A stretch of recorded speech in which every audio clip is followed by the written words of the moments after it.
शिवम शिवम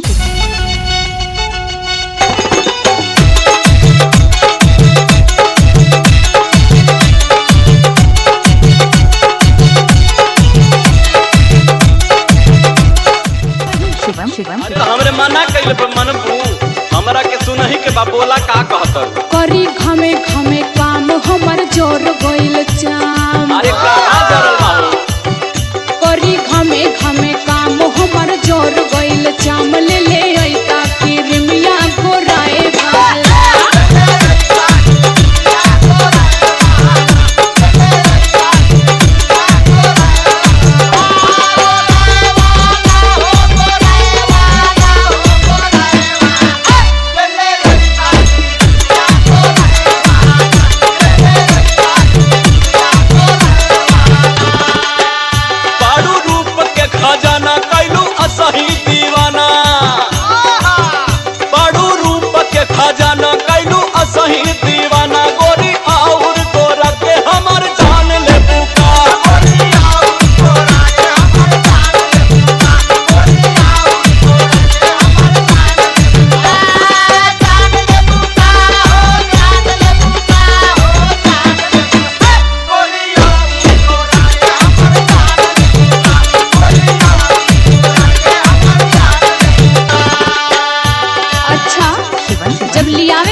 लगली हां।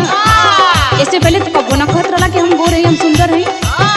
अरे तो ऐसन बटले बाड़ू तो कहे के कौन जरूरत शिवम शिवम अच्छा अच्छा कि कंजूसी ना करत तारा।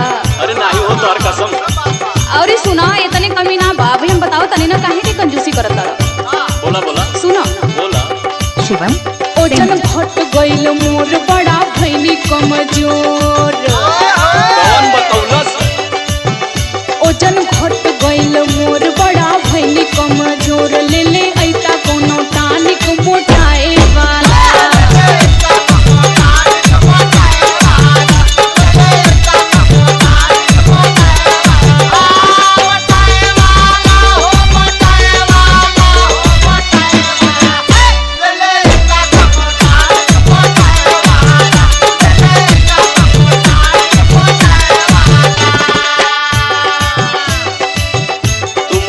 के फेरा में पड़ल हो। और का तोहार वजन वैसे ही बढ़ गइल बा और मोटाए के कहतड़ू। अरे तो हमरे चली ना जाता देखो तारा ना गिर जाता ली। अरे तो उल्टे बतियावत हो। इतना मोटा गइल हो कि तोहरा से कैसे चल जाई। फैट बढ़ गइल बा तोहार कंट्रोल करा। सुना है बात बोला बोला बाड़ू 70 के पार जो खवनी कई बार।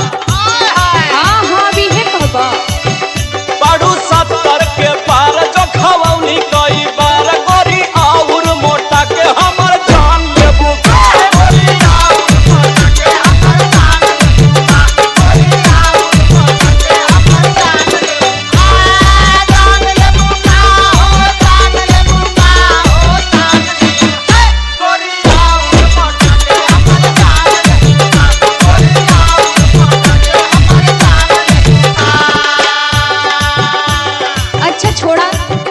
कुछ न करबा। हम जाना कि तोके कुछ न करबा। अच्छा तो के करत लेकिन एगो बात कही बोला वो तो जरूरी कर दे बहा ना।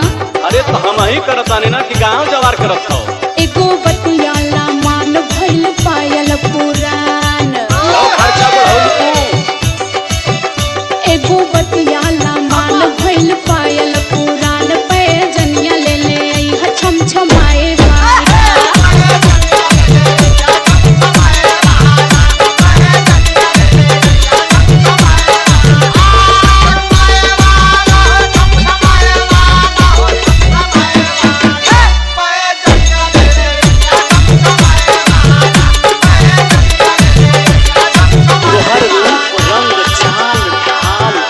सही जान मार बा। और ऊपर से काहे इतना टिटी में बतियाओ तू तो हमार जाने ले बुका।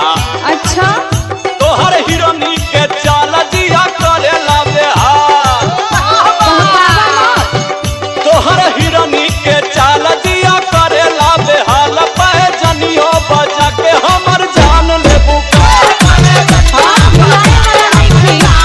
इतना तेज मत भागा। अरे हम नहीं पहाड़ देख के का ये हमार करे जा।